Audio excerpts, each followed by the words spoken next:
Basic शिक्षा परिषद के स्कूल चलो अभियान और स्वास्थ्य एवं परिवार कल्याण विभाग के द्वारा संचालित संचारी रोग नियंत्रण अभियान के इस विशेष कार्यक्रम में मंच पर उपस्थित प्रदेश सरकार में मेरे वरिष्ठ सहयोगी उप मुख्यमंत्री श्री ब्रजेश पाठक जी, प्रदेश के कृषि उत्पादन आयुक्त तथा औद्योगिक विकास आयुक्त श्री मनोज कुमार सिंह जी, अपर मुख्य सचिव बेसिक एवं माध्यमिक शिक्षा श्री दीपक कुमार जी, प्रमुख सचिव चिकित्सा स्वास्थ्य एवं परिवार कल्याण विभाग श्री पार्थ सारथी सेन शर्मा जी, शिक्षा विभाग और स्वास्थ्य विभाग से जुड़े हुए सभी वरिष्ठ अधिकारीगण, प्रदेश के अलग अलग जनपदों से जुड़े हुए हमारे सभी माननीय प्रभारी मंत्री, माननीय सांसद, माननीय विधायकगण,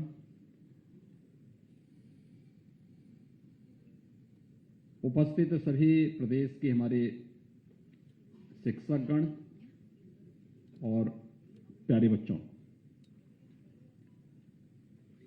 नए सत्र के लिए मैं आप सबका हृदय से अभिनंदन करता हूं और वर्ष भर में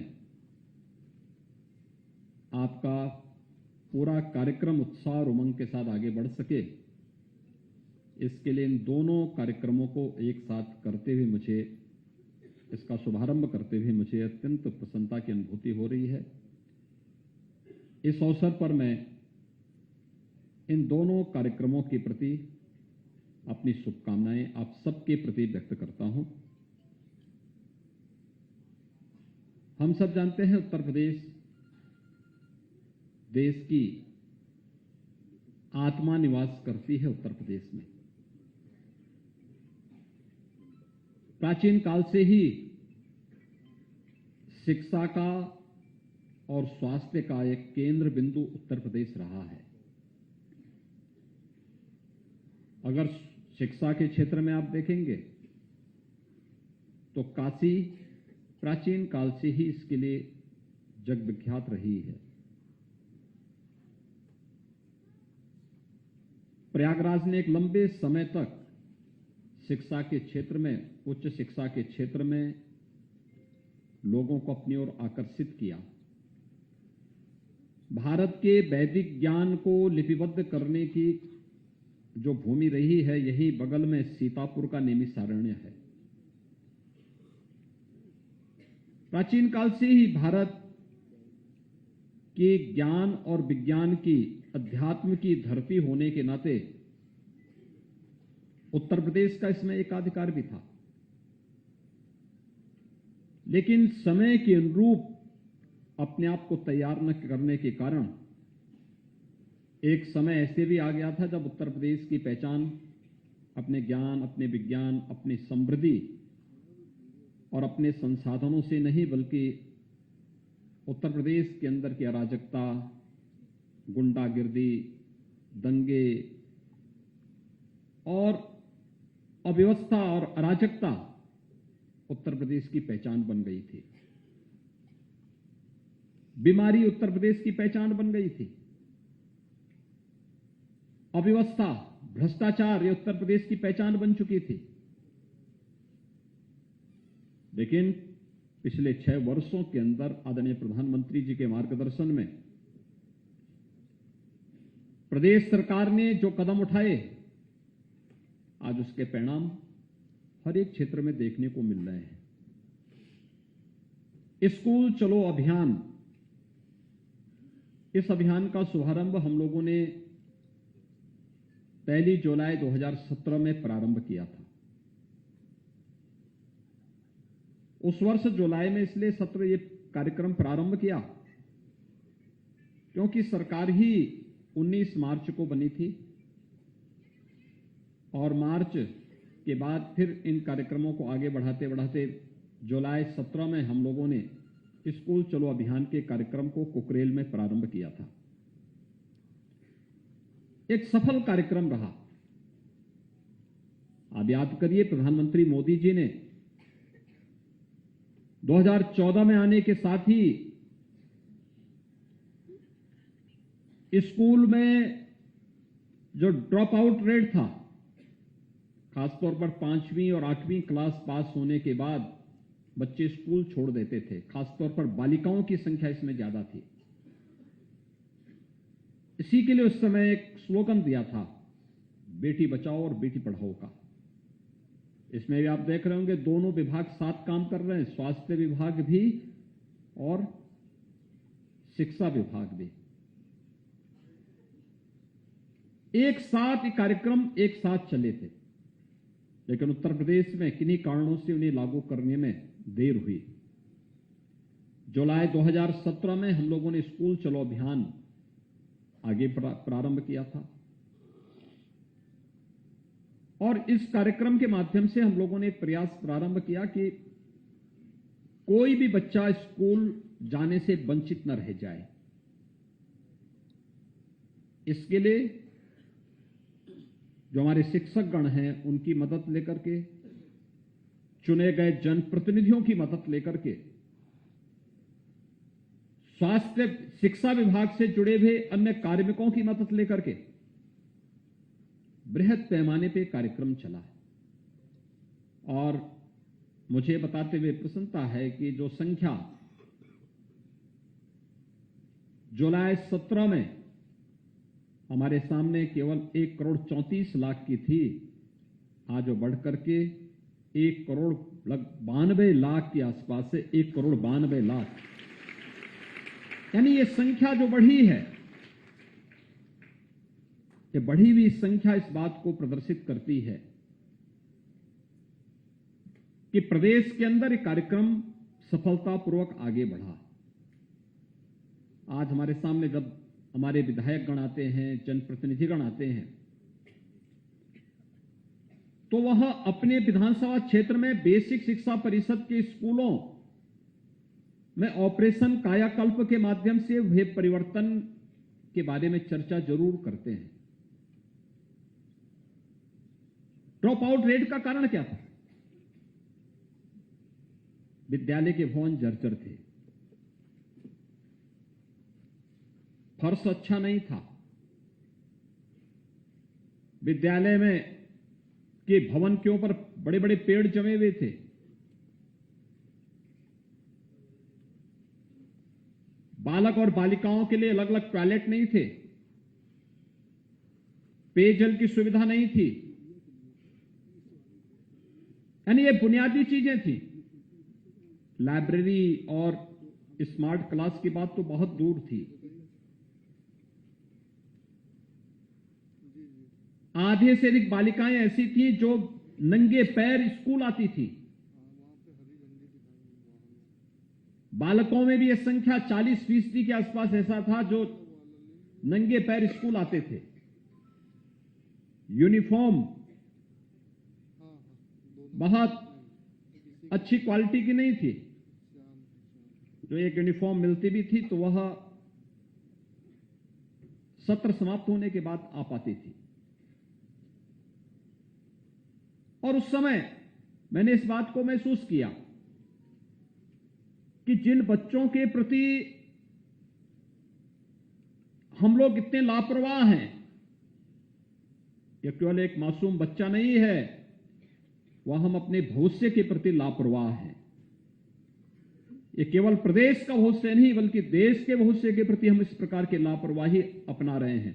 और इसीलिए उस समय हमारी सरकार ने तय किया कि हर बच्चे को 2 यूनिफॉर्म मिलेंगे, बैग मिलेगा, बुक्स मिलेगा, जूते मोजे भी देंगे। और ऑपरेशन कायाकल्प के अंतर्गत सभी जनप्रतिनिधिगण, शिक्षा विभाग के अधिकारीगण, प्रशासनिक अधिकारियों ने, पुलिस अधिकारियों ने, पूर्व छात्रों ने मिलकर के एक एक विद्यालय को गोद लिया और मुझे बताते हुए प्रसन्नता है कि कुल 1,56,000 विद्यालयों में से 1,36,000 को ऑपरेशन कायाकल्प के अंतर्गत अब तक हम बुनियादी सुविधाओं के साथ साथ स्मार्ट क्लास और अन्य सुविधाओं से आच्छादित कर चुके हैं। जो शेष 20,000 इस विद्यालय बचे हैं, उन्हें इस सत्र में हम लोग कुछ को गोद लेकर के, कुछ को राज्य के बजट से, कुछ को ग्राम प्रधान निधि से इन कार्यक्रमों से जोड़ने का कार्य हो रहा है। आप अनुमान कर सकते हैं, अब तो पाठ्यक्रम में भी काफी बदलाव आया है। एनसीईआरटी का पाठ्यक्रम बेसिक शिक्षा परिषद अपना रहा है। मानव संपदा पोर्टल के माध्यम से शिक्षकों की उपस्थिति के साथ साथ शिक्षा विभाग के अधिकारियों की उपस्थिति उसके साथ दर्ज हो रही है। निपुण भारत अभियान के अंतर्गत बच्चों के प्रत्येक विद्यालय को, प्रत्येक ब्लॉक विकास खंड को, प्रत्येक जनपद को निपुण विद्यालय, निपुण जनपद, निपुण ब्लॉक घोषित करने का एक प्रतिस्पर्धा, स्वस्थ प्रतिस्पर्धा प्रारंभ हुई है। और शिक्षा के क्षेत्र में जब हम क्वालिटी देने की स्थिति में पहुंच चुके हैं, उसी कार्यक्रम को आगे बढ़ाते हुए आज तमाम कार्यक्रमों को यहां पर लॉन्च भी किया गया है। और मुझे बताते हुए प्रसन्नता, यहां पे निःशुल्क पाठ्य पुस्तकों का वितरण तो 5 बच्चों को हमने किया ही, साथ साथ यहां पर विद्या प्रवेश पर आधारित स्कूल रेडीनेस कैलेंडर एवं शिक्षक मैनुअल का भी यहां पर विमोचन अभी मंच के माध्यम से हुआ है। बालिकाओं को मिशन शक्ति के अंतर्गत रानी लक्ष्मीबाई आत्मरक्षा प्रशिक्षण मॉड्यूल के विमोचन के साथ साथ इस प्रशिक्षण कार्यक्रम का भी उद्घाटन का कार्यक्रम यहां पर संपन्न हुआ है। निपुण भारत अभियान के अंतर्गत छात्र छात्राओं को रिपोर्ट कार्ड भी यहां पर वितरण के ढेर सारे कार्यक्रम एक साथ यहां पर आयोजित हुए हैं। ये कार्यक्रम बताते हैं हम एक सकारात्मक दिशा में आगे बढ़े हैं और बेसिक शिक्षा परिषद और शिक्षा क्षेत्र में जो परिवर्तन हुए हैं, आप अनुमान करिए कि बेसिक और माध्यमिक शिक्षा में ही हम लोगों ने 1,60,000 शिक्षकों की तैनाती की, उनकी नियुक्ति दी, उन्हें फिर से शासकीय तैनाती दी। यानी 1,60,000 स्कूल ये बताते थे कि 1,60,000 शिक्षकों की तैनाती इस बात को प्रदर्शित करती है कि यहां पे इतने शिक्षक थे ही नहीं और इनको वहां पर नियुक्ति पत्र देने के साथ जो कार्यक्रम आज आगे बढ़े हैं उसके परिणाम हम सबके सामने हैं। और आज इसीलिए स्कूल चलो अभियान जब प्रारंभ हो रहा है, अगले 1 महीने तक ये कार्यक्रम चलेगा। इसमें हमारा दायित्व बनता है कि हर शिक्षक, हर प्रधानाचार्य, जिस ग्राम पंचायत में स्कूल है या जिस वार्ड में स्कूल है, वहां के सभी मानदंडों के साथ, ग्राम पंचायत है तो ग्राम पंचायत ग्राम प्रधान के साथ साथ उनकी पूरी पंचायत के साथ में बैठक करें, उनका सहयोग भी लें, अभिभावकों की भी बैठक लें। अच्छा होगा किसी दिन घर घर जाकर के एक एक घर की आप लोग स्क्रीनिंग करें, एक स्टडी भी करें ग्राम पंचायत की, किस ग्राम पंचायत में कितने घर हैं, इस ग्राम पंचायत में किस किस सामाजिक और आर्थिक परिस्थिति में निवास करने वाले लोग हैं। फिर उनका एक डाटाबेस तैयार करिए और उस परिवार में कितने लोग हैं जो स्कूल पढ़ने वाले लोग हैं। विद्यालय के पास ये रिपोर्ट कार्ड अपना होना चाहिए अपनी ग्राम पंचायत का, और हो सके तो बेसिक शिक्षा परिषद इसका एक पोर्टल तैयार करे और प्रत्येक विद्यालय से लेकर अपने अपने गांव पंचायत में उन्होंने कितना वो रखा है, कितना डाटाबेस उन्होंने तैयार करके रखा हुआ है, क्योंकि यह आपके लिए तो महत्वपूर्ण होगा ही, एक शिक्षक के लिए भी अपने जिस परिवेश में वो कार्य कर रहा है वहां के सामाजिक, वहां की आर्थिक स्थितियों को अध्ययन करने का एक माध्यम मिलेगा, एक केस स्टडी होगी उसकी उस स्थानीय स्तर पर। और फिर उससे आप तय करेंगे कितने बच्चे स्कूल जा रहे हैं, कितने बच्चे स्कूल जाने से वंचित हैं। जो स्कूल जाने से वंचित हैं, किन कारणों से वंचित हैं? जब उनकी फीस नहीं लग रही है, यूनिफॉर्म फ्री मिल रही है, अब तो हम 1200 रुपए हर बच्चे को डीबीटी के माध्यम से दे रहे हैं। हमारा प्रयास होना चाहिए कि उसी समय आधार ऑथेंटिकेशन की कार्रवाई भी हम प्रारंभ करवाएं।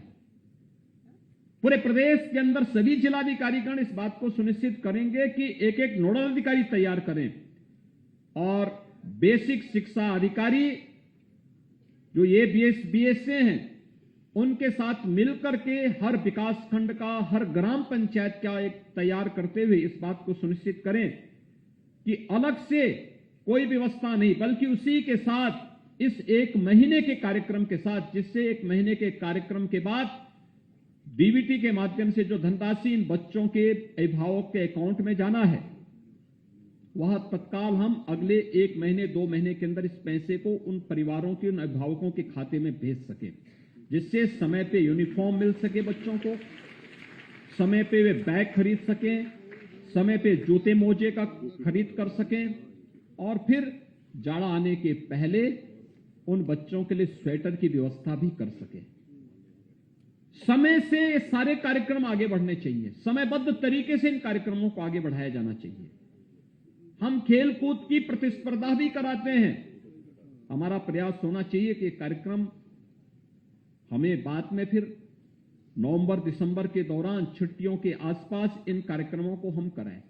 स्कूली स्तर पर सरकार ने इसलिए तय किया है कि हर ग्राम पंचायत में एक खेल का मैदान होगा और खेल के मैदान के लिए हमने जो स्थल तय किया है वो स्कूल के आसपास की जो भूमि होगी उसी को आरक्षित करके, आवश्यकता पड़ती है तो हमने राजस्व विभाग से भी कहा है, जनपदों से भी कहा है कि उसके आसपास अगर आवश्यकता पड़ती है तो इंटरचेंज करके विद्यालय के नजदीक की भूमि को हम खेल के मैदान के रूप में, ओपन जिम के रूप में वहां पर यह व्यवस्था दें। और यह कार्यक्रम युद्ध स्तर पर प्रदेश भर में प्रारंभ हुआ है। बच्चों को खेलने कूदने के लिए सड़कों पर न जाना पड़े, बल्कि स्कूल का अपना खेल का मैदान हो। जिस समय स्कूल चलेगा उस समय बच्चे उसका उपयोग करेंगे और शेष, क्योंकि ग्राम प्रधान निधि का भी उपयोग उसमें होना है, जब विद्यालय बंद हो उस दौरान ग्राम पंचायत उसका उपयोग करे, गांव के बच्चे उसका उपयोग करें, सभी बच्चे खेले कूदें, अपने सार्वजनिक कार्यक्रमों को भी इस मैदान में करें और उसको मेंटेन करने का कार्य भी करेंगे तो एक बड़ा अभियान पूरे प्रदेश भर में आगे बढ़ सकता है। और न केवल अच्छा पठन पाठन का माहौल विद्यालयों में बनेगा, बल्कि शारीरिक और मानसिक रूप से भी ये बच्चे स्वस्थ होंगे। और यह कार्यक्रम राज्य स्तर पर प्रारंभ हो रहा है, इसलिए अगला 1 माह आपकी देश से बेसिक शिक्षा परिषद के लिए अत्यंत महत्वपूर्ण होने जा रहा है। इसमें केवल बेसिक शिक्षा परिषद के जो सरकारी स्कूल हैं उन्हीं को नहीं जोड़ना है। हमारा प्रयास होना चाहिए बेसिक शिक्षा परिषद के शासकीय विद्यालयों के साथ साथ शासकीय प्राप्त और शासकीय यानी शासकीय सहायता प्राप्त निजी प्रबंध तंत्र के द्वारा संचालित और निजी प्रबंधन के द्वारा संचालित विद्यालयों को भी जोड़ना चाहिए। हमारा प्रयास होना चाहिए एक भी बच्चा स्कूल जाने से वंचित न रहने पाए, उसे स्कूल लाना है, उसके अभिभावक को तैयार करना है और जिससे हम प्रदेश के अंदर साक्षरता की प्रतिशत को आने वाले समय में 100% कर सकें।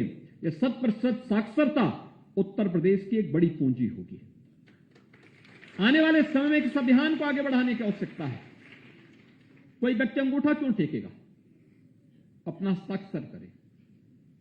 कोई अपने घर आने वाले किसी पत्र को, किसी कागज को किसी दूसरे से क्यों पढ़ाएं? वह स्वयं पढ़ने की आदत डालें, उसको सीखें, उसको सिखाया जाए, उस योग्य उसे बनाया जाए। इस शिक्षा विभाग की जिम्मेदारी है और उस कार्यक्रम को आगे बढ़ाने के लिए अगर हम कार्यक्रम को आगे बढ़ा सकें बहुत बड़ा कार्य होगा। और आज उसी कार्यक्रम का शुभारंभ स्कूल चलो अभियान के माध्यम से यहां प्रारंभ हो रहा है। मुझे प्रसन्नता है कि आज इन सभी बच्चों के साथ यहां पर संवाद करने का एक अवसर मुझे इस अवसर पर प्राप्त हुआ है।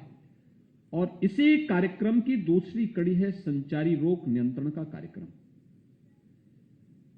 उत्तर प्रदेश 9 क्लाइमेटिक जोन का प्रदेश है। अलग अलग क्षेत्र में अलग अलग बीमारी भी आती है। अगर आप देखेंगे कुशीनगर, गोरखपुर से लेकर के और नेपाल की तराई से लेकर सहारनपुर तक के क्षेत्र में मस्तिष्क ज्वर का कहर कभी इस क्षेत्र में हजारों बच्चों को हर वर्ष निगल देता था। 1 वर्ष से 15 वर्ष तक के बच्चे इसकी चपेट में आते थे।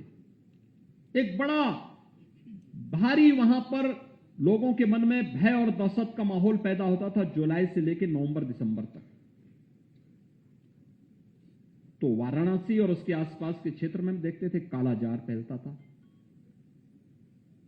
बरेली और उसके आसपास के क्षेत्र में मलेरिया, बरेली, बदायूं और उसके आसपास के क्षेत्र में, लखनऊ, कानपुर से लेकर के मथुरा तक हमें डेंगू का कहर भी देखने को मिलता था। झांसी और बुंदेलखंड के क्षेत्र में चिकनगुनिया का कहर बरतता था। ये प्रदेश के अलग अलग क्षेत्रों में बीमारी देखने को मिलती थी, लेकिन स्वास्थ्य विभाग ने विगत 6 वर्ष के अंदर जो कार्यक्रम चलाया, स्वास्थ्य विभाग नोडल विभाग बना। ओवरऑल मॉनिटरिंग स्वास्थ्य विभाग की रही, लेकिन साथ साथ ग्राम्य विकास और पंचायती राज विभाग, नगर विकास विभाग, महिला और बाल विकास विभाग, समाज कल्याण विभाग, कृषि, इन सब ने मिलकर के इस कार्यक्रम में सहभागिता की, क्योंकि इन सबकी सहभागिता थी। जैसे स्वच्छता के कार्यक्रम को नगरीय क्षेत्रों में नगर विकास विभाग ने और ग्रामीण क्षेत्र में पंचायती राज विभाग ने सफलतापूर्वक आगे बढ़ाया। समय पे छिड़काव हो, फॉगिंग हो, एंटी लार्वास वहां पे स्प्रे हो, ये बड़े पैमाने पे प्रदेश भर में हम लोगों ने इस कार्यक्रम को आगे बढ़ाया था। और आज से ठीक 5 वर्ष पहले 1 अप्रैल 2018 को इस कार्यक्रम का शुभारंभ हम लोगों ने किया था। उत्तर प्रदेश शासन के विभागों के साथ साथ भारत सरकार का सहयोग और यूनिसेफ, विश्व स्वास्थ्य संगठन और पाथ जैसी संस्थाओं का योगदान, इस पूरे कार्यक्रम को जन जन तक पहुंचाने का एक बृहद अभियान हम लोगों ने हाथ में लिया था। इसमें हमारे स्वास्थ्य विभाग के अधिकारी, कर्मचारी थे, आशा वर्कर, आंगनवाड़ी की बड़ी भूमिका थी। जितने भी मेडिकल कॉलेजेस थे, जितने भी जिला चिकित्सालय थे, सामुदायिक स्वास्थ्य केंद्र थे, प्राथमिक स्वास्थ्य केंद्र थे, हेल्थ पोस्ट थी, इन सब ने इस कार्यक्रम को आगे बढ़ाया। आज परिणाम क्या है? संचारी रोग नियंत्रण के लिए उत्तर प्रदेश का यह मॉडल पूरे देश के सामने आज बहुत अच्छे परिणाम के साथ सामने आया है। उत्तर प्रदेश ने इस दिशा में अच्छा कार्य किया। आज उसको आप देख सकते हैं, हर एक जगह उसको महसूस किया जा सकता है। मस्तिष्क ज्वर, इंसेफ्लाइटिस, जिससे अगर मैं केवल गोरखपुर के ही गवर्नमेंट मेडिकल कॉलेज के आंकड़े आपके सामने प्रस्तुत करूं और वहां के जो अन्य आंकड़े हैं, जो मेडिकल कॉलेज के अंदर और मेडिकल कॉलेज के बाहर मौतें हुई, केवल गोरखपुर और बस्ती कमिश्नरी के अंदर 40 वर्ष में 50,000 से अधिक बच्चों की मौत हुई थी। वहां अनुमान करिए 50,000 बच्चों की मौत के लिए जिम्मेदार कौन था? और आज मुझे बताते हुए प्रसन्नता है कि इंसेफ्लाइटिस को अंतर विभागीय समन्वय के कारण स्वास्थ्य विभाग ने इसे लीड किया था। आज उसको पूरी तरह नियंत्रित किया जा चुका है। अब इंसेफ्लाइटिस से कोई मौत नहीं होती है। जिस स्थिति में पहुंचा लिया गया है, एक प्रकार से उसके उन्मूलन की घोषणा होनी बाकी है। शेष यह कार्यक्रम सफलतापूर्वक आगे बढ़ा। चिकनगुनिया, मलेरिया, कालाजार, इसमें उत्तर प्रदेश का कार्य उत्कृष्ट श्रेणी का है। उत्तर प्रदेश स्वास्थ्य विभाग ने इस दिशा में बहुत अच्छा काम किया है। डेंगू नियंत्रण के भी प्रभावी कार्यक्रम कराए गए, उसके परिणाम बहुत अच्छे आए हैं। जो पहले डेंगू फैलता था, लोगों में एक भय हो जाता था, आज डेंगू का भय नहीं है।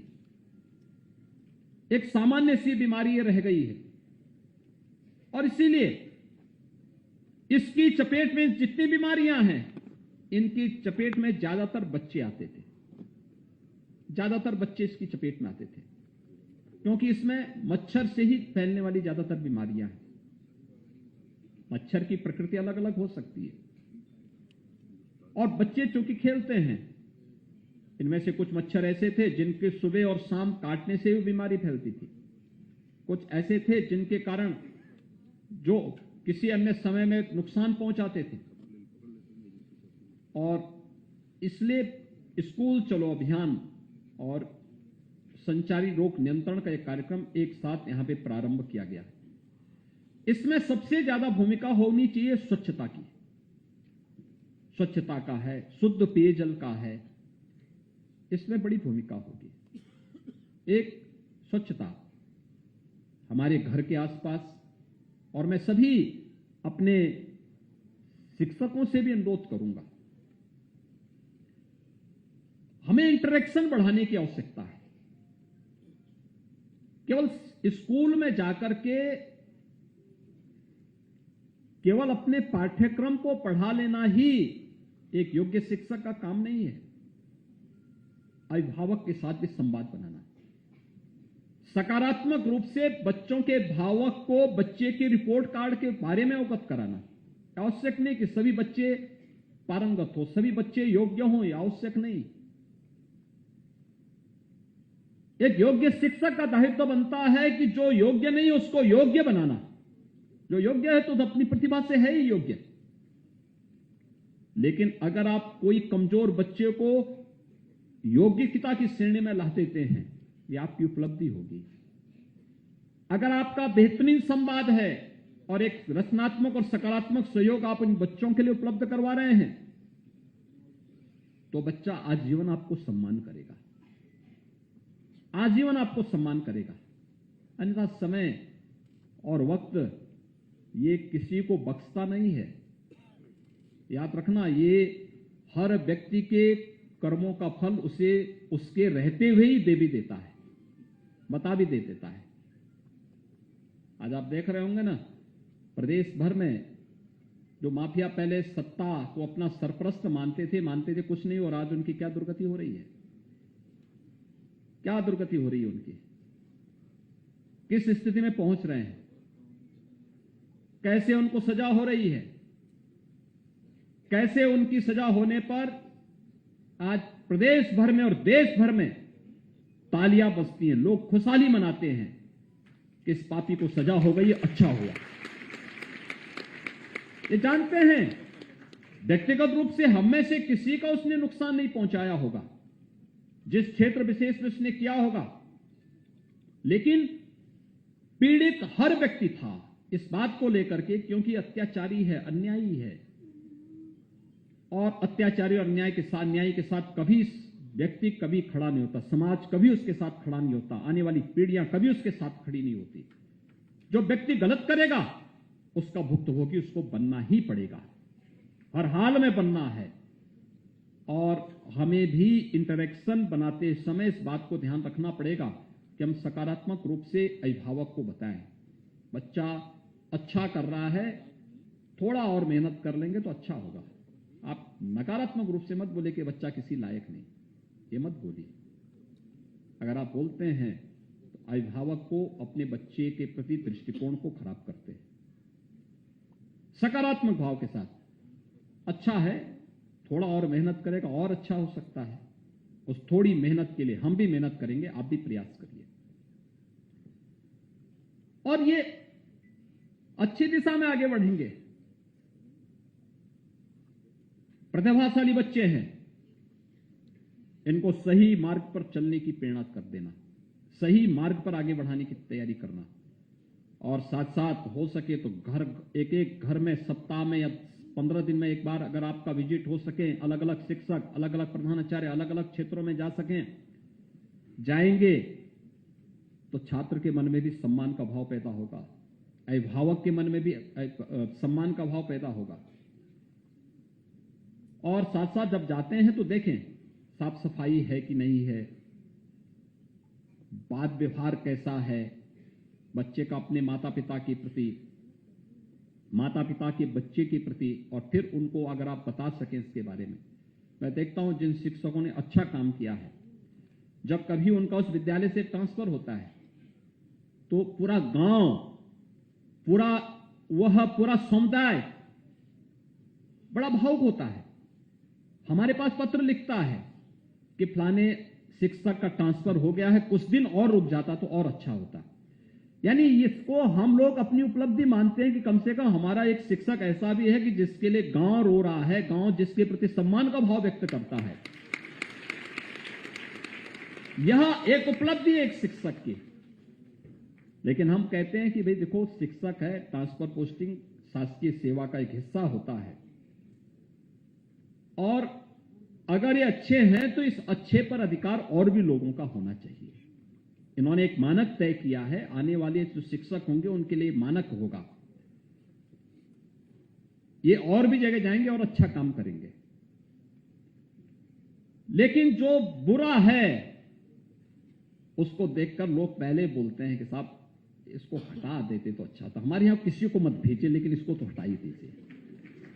और अगर हटा ही देते हैं, लोग ये मानते हैं कि चलो एक बला कट गई है, इसको तो अच्छा हुआ कि आने वाले समय कोई ना आए ऐसा। अब हमें तय करना है कैसा हम बनना चाहते हैं। जिसको लोग सम्मान दें वो हम बनना चाहते हैं, जिससे लोग घृणा करें। जीवन में कोई व्यक्ति हमसे घृणा करे, इससे नारकीय जीवन दूसरा नहीं होता जी। लोग हमें सम्मान की दृष्टि से देखें, ये जीवन यही है। और स्वच्छता के बारे में एक कार्यक्रम को आगे बढ़ाना, ग्राम प्रधान से ग्राम प्रबंध समिति के साथ बातचीत करते हुए अभिभावकों को भी इसके लिए प्रेरित करना। स्कूल कॉलेजेस में जाकर, स्कूल में जो बच्चे आते हैं उनको भी देखना यूनिफॉर्म साफ सुथरी है या नहीं है। साफ सुथरी यूनिफॉर्म हो, नहा करके आते हैं कि नहीं आते हैं, दांतून करते हैं कि नहीं करते हैं घर में, ये पूछना। ये मॉर्निंग असेंबली के समय होना चाहिए। अपने निर्धारित यूनिफॉर्म में ही बच्चे स्कूल आए, इसके लिए तैयार करना। जूते मोजे साफ सुथरे हैं या नहीं हैं।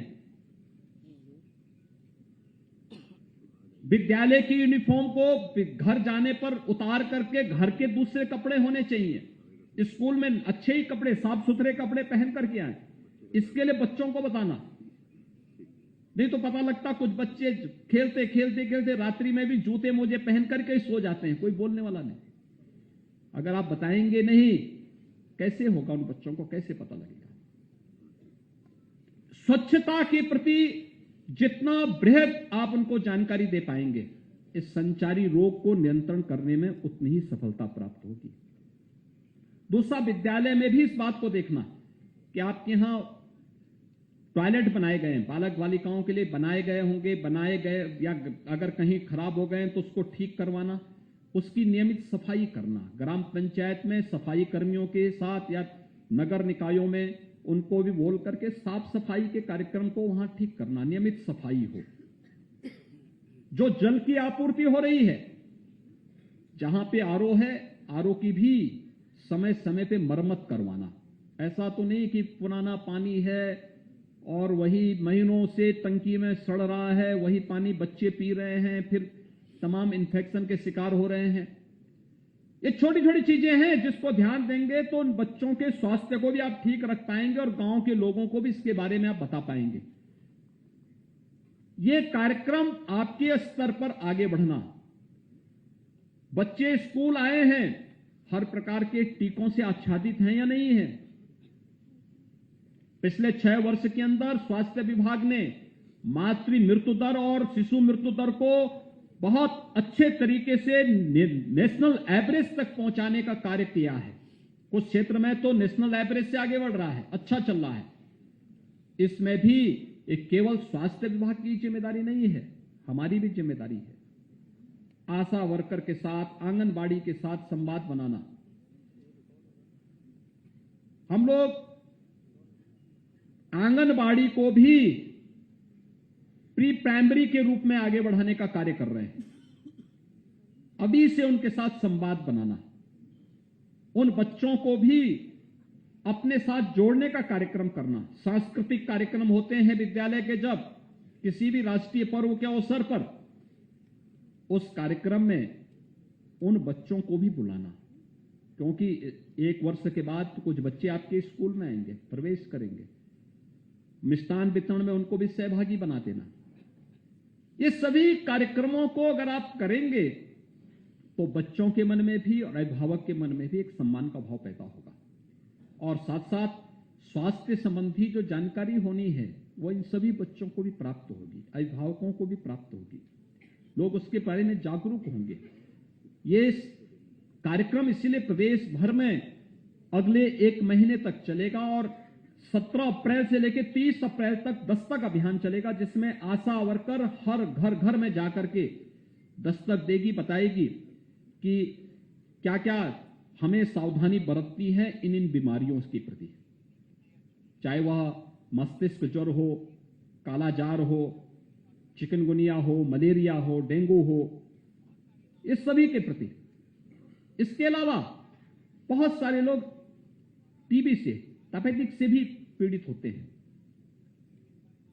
विश्व स्वास्थ्य संगठन ने दुनिया को 2030 तक ट्यूबरक्लोसिस से मुक्त करने के लिए एक बृहद अभियान को अपने हाथों में लिया है, और हमारे देश के आदरणीय प्रधानमंत्री जी ने 2025 तक, ये 2023 चल रहा है, यानी मात्र अगले 2 वर्ष के अंदर हमें हर हाल में टीबी से जुड़े हुए पेशेंट को उससे पूरी तरह मुक्त करना है। इसके लिए बड़े कार्यक्रम चल रहे हैं। हो सके तो हर शिक्षक उस ग्राम पंचायत में कोई टीबी से ग्रसित व्यक्ति है,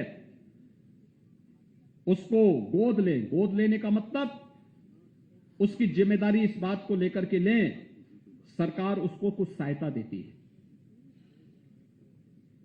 डॉट्स योजना के अंतर्गत उनके लिए कुछ दवा के पैकेट आते हैं, वह दवा उसे उपलब्ध करवाने में मदद करना,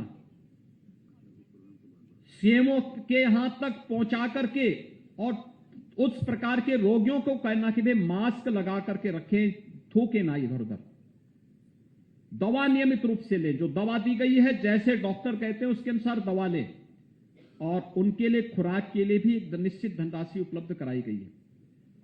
कितना बड़ा कार्य होगा जी आपका, लोग आपका नाम लेंगे। एक शिक्षक एक भी टीबी पेशेंट को उस बीमारी से मुक्त करने में योगदान दे दे, कितना बड़ा कार्यक्रम होगा। 6 लाख शिक्षक हैं हमारे पास, 6 लाख शिक्षक 6 लाख रोगियों को अगर गोद लेकर के उस ग्राम पंचायत को, अपने वार्ड को, अपने मोहल्ले को इस बीमारी के खिलाफ अभियान का हिस्सा बना दें, देश के अंदर एक मॉडल बन जाएगा। इस बड़े अभियान को हमें अपने हाथों में लेना चाहिए। हर व्यक्ति इसके साथ जुड़ रहा है, राष्ट्रीय कार्यक्रमों के साथ जुड़ना हमारा दायित्व बनता है, हम सब इसके साथ जुड़ें, और व्यापक जागरूकता ही इन सभी बीमारियों से मुक्ति का माध्यम बनेगा। और मुझे विश्वास है कि आज जो एक साथ एक कार्यक्रम संचालित हो रहे हैं, सभी नगर निकाय, सभी ग्राम पंचायतें स्वच्छता अभियान को अपना जीवन का हिस्सा बनाएं, अपने दैनिक कार्यक्रम का हिस्सा बनाएं। कूड़ा जगह जगह न हो, कूड़ा भी निस्तारण की व्यवस्था ठीक करें, स्वच्छता पर विशेष ध्यान दें। मच्छर इस समय बढ़ेंगे, क्योंकि अब जैसे जैसे गर्मी बढ़ेगी मच्छरों का प्रकोप होगा। स्वच्छता पहला कार्यक्रम, स्वच्छता के साथ साथ फिर फॉगिंग हो,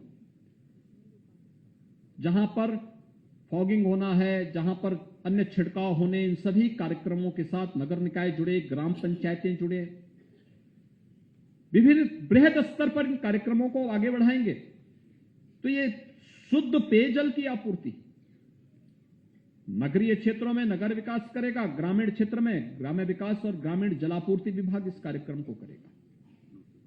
एक बड़े कार्यक्रम को बाल विकास और पोषाहार योजना के अंतर्गत हर आंगनबाड़ी में कुपोषित माताओं के लिए और बच्चों के लिए उनका पोषाहार उन्हें उपलब्ध हो, क्वालिटी के साथ उपलब्ध हो, इस कार्यक्रम के साथ जोड़ना। अन्य तमाम कार्यक्रम इस प्रकार से चलेंगे, एक साथ प्रदेश भर में कार्यक्रम को करना, और इन कार्यक्रमों में सभी विभागों की उपस्थिति, इस कार्यक्रम की सफलता को आगे बढ़ाएगा। एक महीने तक चलने वाले इन दोनों कार्यक्रमों को सफलता की नई ऊंचाई तक पहुंचाने के लिए बेसिक शिक्षा विभाग और स्वास्थ्य विभाग, इन दोनों को नोडल विभाग के रूप में अपने दायित्वों का निर्वहन करते हुए एक नए मॉडल प्रदेश और देश के सामने प्रस्तुत करने होंगे। आज दोनों कार्यक्रम संचालित हो रहे हैं। मुझे पूरा विश्वास है कि पूरे प्रदेश भर में इन कार्यक्रमों को लेकर के एक नए उत्साह के साथ इन सभी बच्चों को हम लोग आने वाले समय में एक भी बच्चा स्कूल जाने से न छूटे और कोई भी बच्चा आने वाले समय में किसी भी संचारी रोग की चपेट में न आने पाए। इन दोनों जिम्मेदारियों को हम अपने साथ जोड़ते हुए इस बृहद कार्यक्रम को आगे बढ़ाने का कार्य करेंगे। आज इन दोनों कार्यक्रमों को आगे बढ़ाते हुए मुझे प्रसन्नता की अनुभूति हो रही है और मुझे पूरा विश्वास है ये दोनों कार्यक्रम सफलता की एक नई ऊंचाइयों को छूते हुए उत्तर प्रदेश के हर बच्चे को स्कूल पहुंचाने और हर बच्चे को निरोग रखने, उसे स्वस्थ रखने में हम संचारी रोग नियंत्रण के इस बृहद अभियान का भी हिस्सा बनेंगे। आप सबके इस पूरे कार्यक्रम के प्रति मेरी शुभकामनाएं हैं। धन्यवाद। जय हिंद। बहुत बहुत धन्यवाद माननीय, आपके प्रेरणादायी उद्बोधन के लिए। वास्तव में हम सबकी हर उपलब्धि